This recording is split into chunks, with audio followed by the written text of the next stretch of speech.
Un week-end au nombre de coronavirus sombre ici aux États-Unis où plus de 3 millions de cas confirmés, bien plus de 130 000 morts. Et tout au long du week-end, nous avons vu des records quotidiens de nouvelles infections dans une période de 24 heures. L'administration Trump continue de défendre sa gestion de la crise du coronavirus.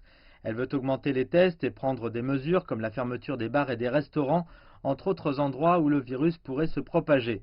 Suite au nouvel enthousiasme du président Trump pour le port du masque en public, l'administration pousse les citoyens à porter ces masques quand ils sont en public plus que jamais. Je pense que les gens de la santé publique sont très clairs sur le fait que le masque est essentiel. C'est très important que nous pouvons vraiment faire baisser le nombre de transmissions. Vous ne vous protégez pas vous-même nécessairement, mais vous protégez les autres, c'est sûr. Le chirurgien général l'a bien dit, le Covid s'arrête avec moi. Et si vous voulez protéger les autres, il faut porter un masque. Nous voulons vraiment insister sur ce fait.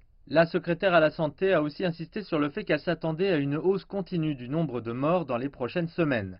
Démocrates et républicains continuent de discuter du moment où les écoles devraient être rouvertes. La position de l'administration Trump est que les enfants devraient retourner à l'école cet automne, comme ils le feraient normalement. La secrétaire à l'éducation Betsy DeVos a dit qu'elle aimerait voir refuser un financement aux écoles qui ne rouvriraient pas. Il n'y a rien dans les données qui suggère que le retour des enfants dans les écoles serait dangereux pour eux. Les enfants ont besoin d'être à l'école.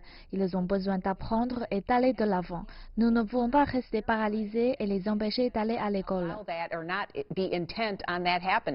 L'administration se veut néanmoins flexible et dit ne pas vouloir forcer les écoles à rouvrir dans les régions à fort risque.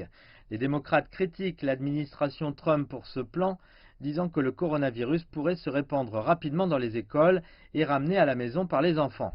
Un grand nombre d'universités se sont réunies pour poursuivre le gouvernement en justice, pour avoir changé les règles fédérales concernant les étudiants étrangers, les faisant perdre leur visa pour venir étudier aux États-Unis si leur université passait à un enseignement en ligne.